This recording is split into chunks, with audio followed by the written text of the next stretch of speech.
It began with a kind of hunger that words could never capture. The way his eyes lingered, the way his hand brushed against mine, as though he couldn't stand the space between us, the way the air itself seemed to throb with something we couldn't name. I had known desire before, but never like this.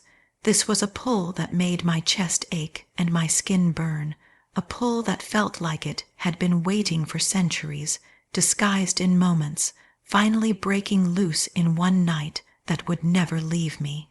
We had laughed earlier that evening, laughed until our sides hurt, until the world outside of us disappeared, but behind the laughter was something quieter, something darker and deeper. When he looked at me, his gaze wasn't casual. It was searching, pulling, as if he wanted to memorize me, every flaw, every curve, every scar of my life. I could barely hold his stare without trembling, because I knew what was coming, and yet I couldn't stop it. When his lips finally touched mine, it wasn't gentle, it wasn't slow, it was desperate.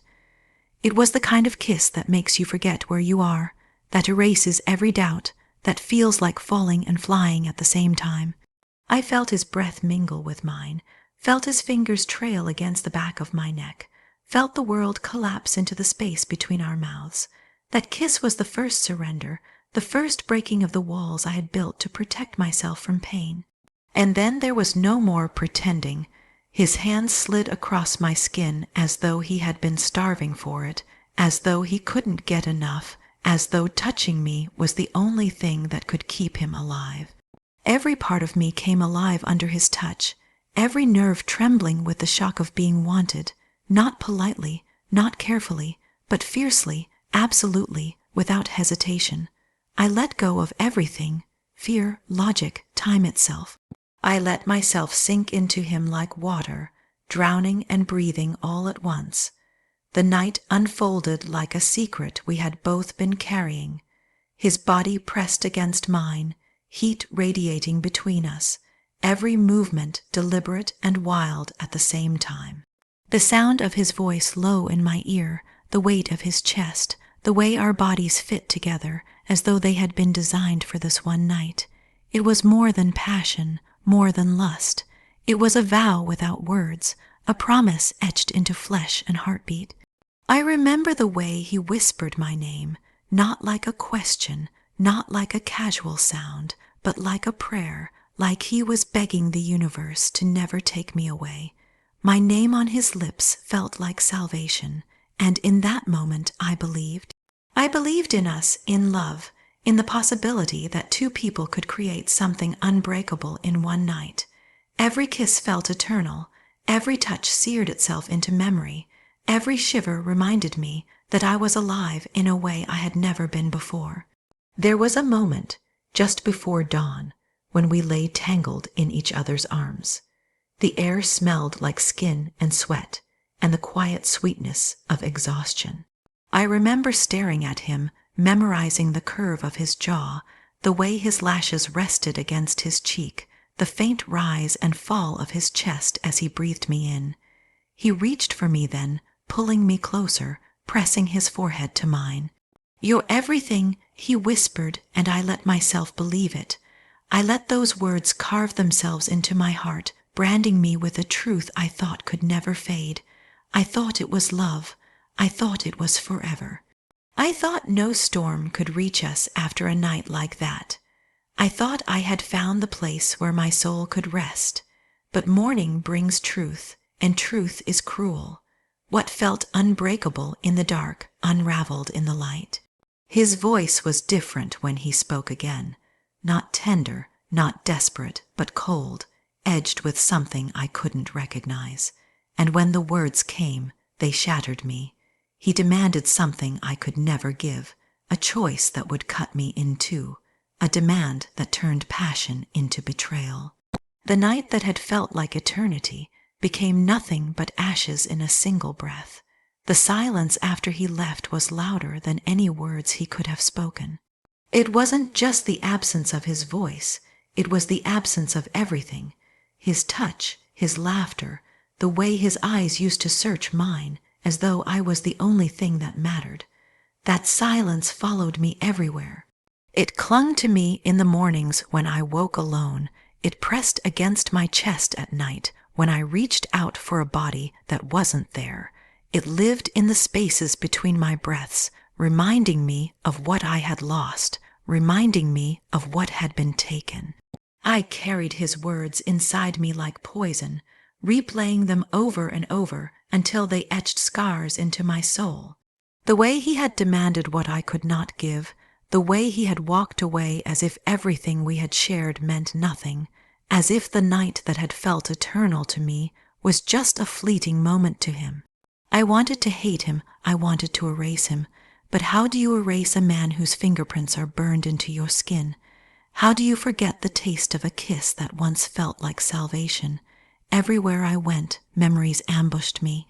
The scent of rain on warm pavement reminded me of the night we first kissed under a storm. The hum of a certain song in a cafe would stop me cold, dragging me back to the way he once whispered the lyrics against my neck. Even the simplest touch of fabric against my skin could ignite flashes of his hands, his breath, his hunger. My body betrayed me with every memory, remembering him long after my mind begged to forget. I became skilled at pretending to laugh, pretending to move on, pretending that the weight of his absence wasn't crushing me from the inside. People thought I was strong.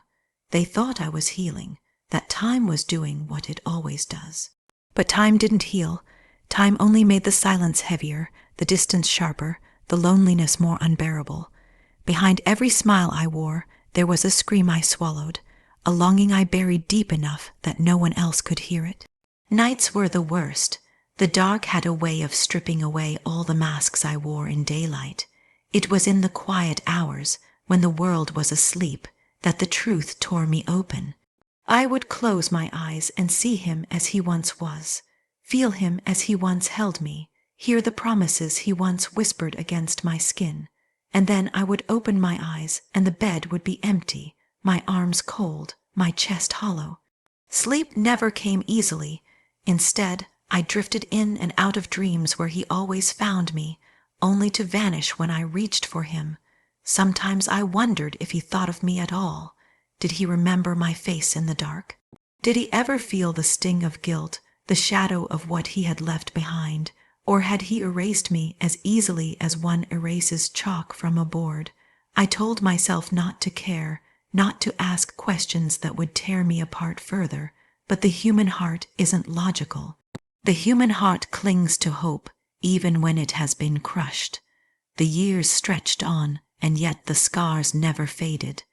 They didn't heal smooth, they grew rougher, sharper, each one a reminder of the love that had been ripped from me.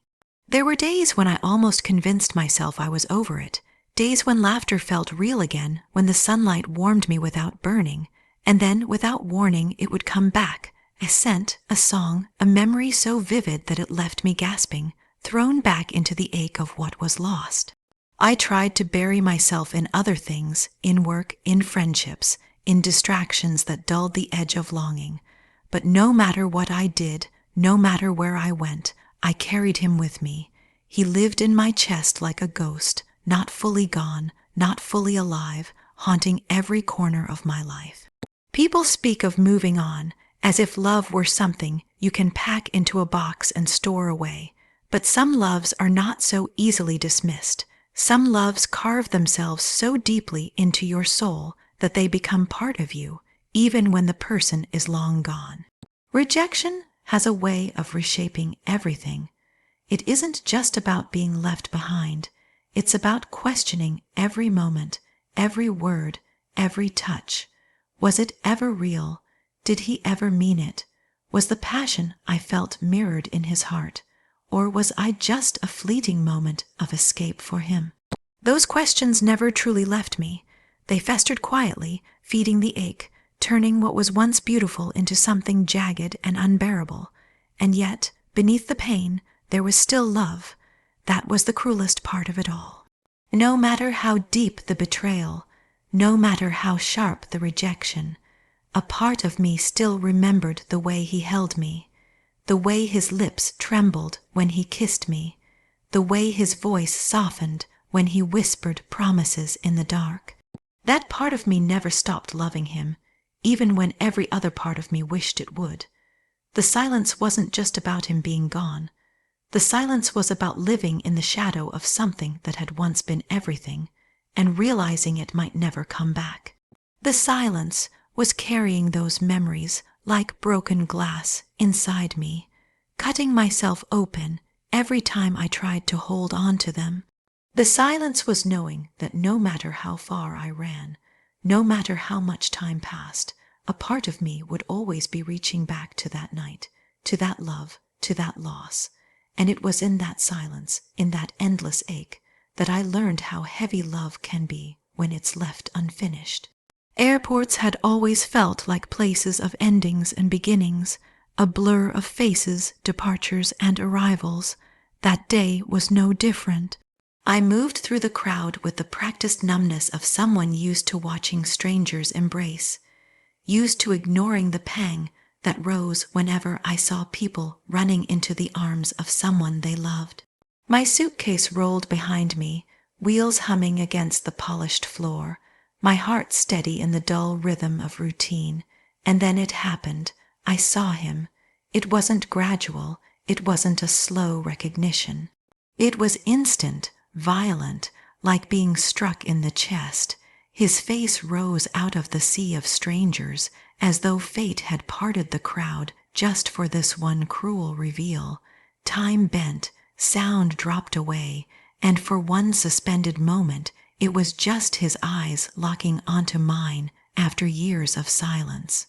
I froze, my breath caught in my throat, my body trembling under the weight of 1,000 memories I had spent years trying to bury.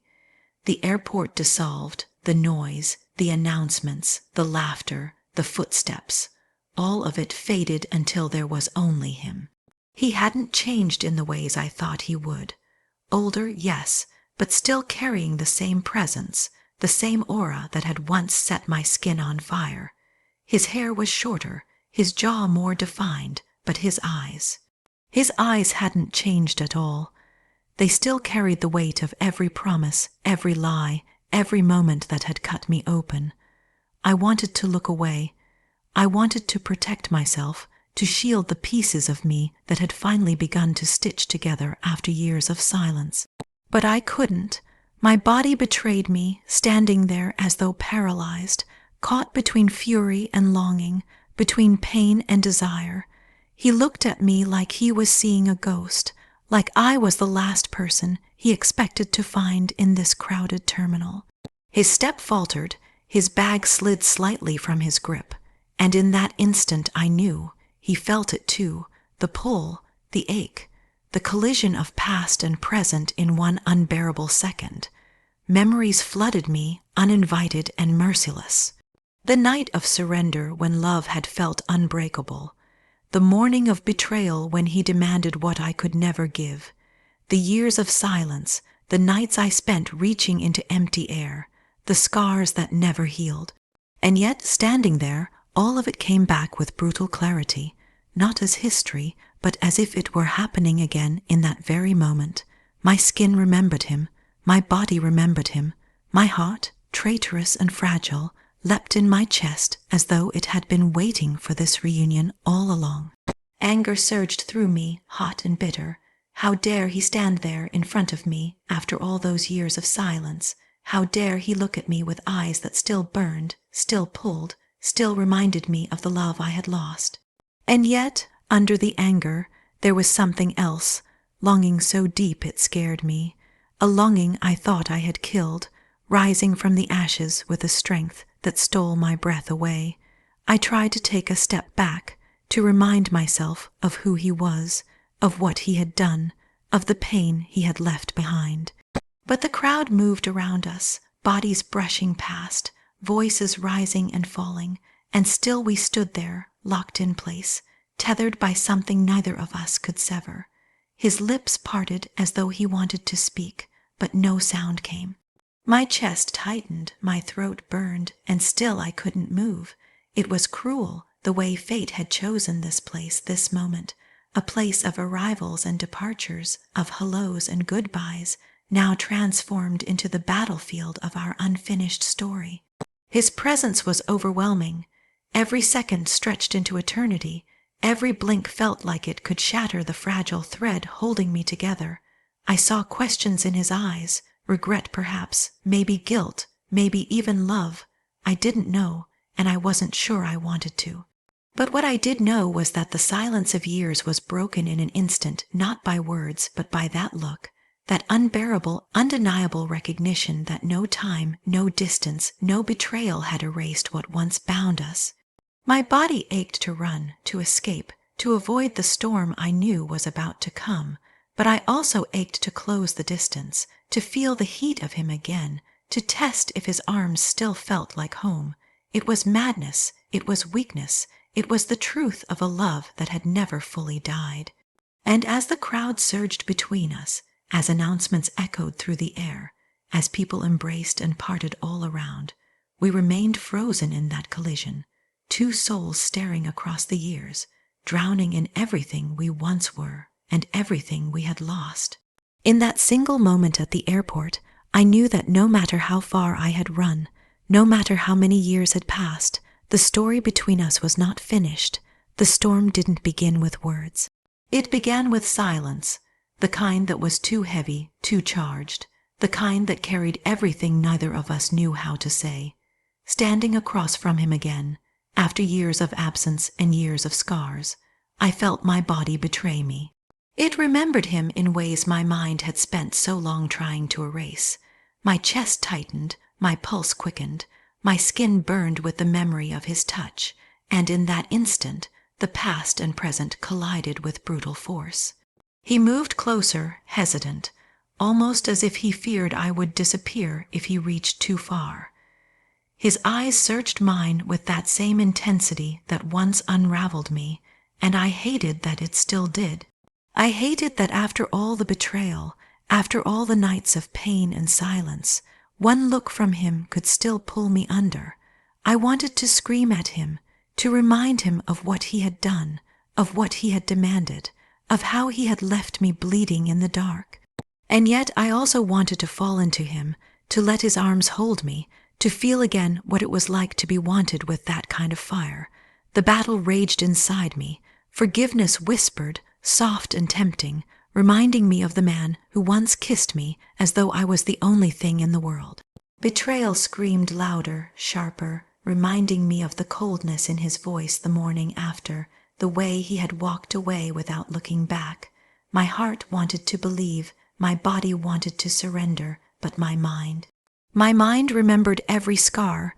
When his hand brushed mine, the electricity was unbearable. My skin shivered, my breath caught, and suddenly the years dissolved. We were back in that night of surrender, back in the fire of passion, back in the place where love felt eternal. His touch was both a wound and a balm, a reminder of everything I had lost and everything I still longed for. I should have pulled away, I should have turned my back, but I didn't, I couldn't. The truth is, desire doesn't fade just because trust is broken. The body holds memory longer than the mind, and mine remembered him in every detail. The weight of his chest, the warmth of his breath, the taste of his lips. When he leaned closer, I felt the storm inside me crash open. Love and lust tangled together, fighting with anger, with grief, with the desperate need to either let him in or push him away forever. His words came then, low, trembling, raw. He spoke of regret, of mistakes, of the years he had spent haunted by what he had done. He spoke of wanting to turn back time, of wishing he had chosen differently, of realizing too late the cost of what he had demanded. Every word pierced me, reopening wounds I thought had scarred over. And yet beneath the pain there was something else, relief that I hadn't been the only one carrying this weight, that the silence hadn't been as empty as I once believed. But words alone couldn't heal the betrayal.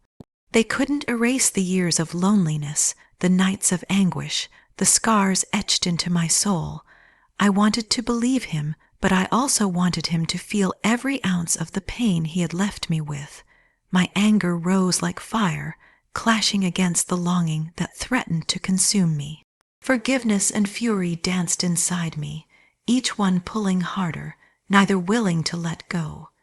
He reached for me then, his arms wrapping around me with a desperation that broke me open.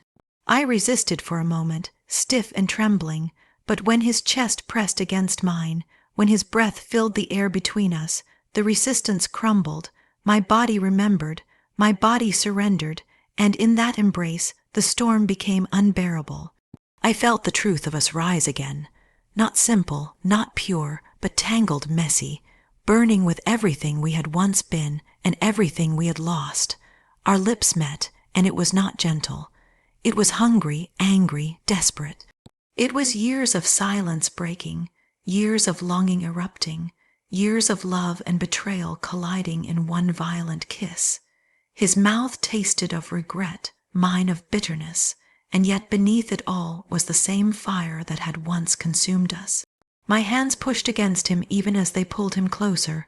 His grip was fierce, almost pleading, as though he feared I would vanish again. Every kiss was a war, love battling hate, forgiveness clashing with betrayal, desire fighting against reason. And yet, beneath the chaos, there was truth. The truth that no matter how deep the wounds, no matter how sharp the scars, what we had once shared still lived in us, still breathed between us, still demanded to be faced. When the kiss broke, our foreheads rested together, breath ragged, hearts racing. His eyes searched mine with that same fire, and I knew he was waiting for my choice, for my answer, for the verdict on whether we could rise from the ashes or whether this was our final ruin. The storm didn't end that night. It raged on inside me, forgiveness and betrayal locked in battle, love and lust refusing to fade, truth demanding to be faced. But in that moment, pressed against him, trembling with the weight of it all, I knew one thing for certain. The past was no longer buried. It was alive, burning, demanding resolution. Thank you for being part of this journey through love, loss, and rediscovery. If this story touched you, share your thoughts below. I'd love to hear them. Don't forget to like this video, subscribe to the channel, and turn on notifications so you never miss the next chapter of these powerful true love stories. Until next time, remember, love may break, but it always leaves something unforgettable behind.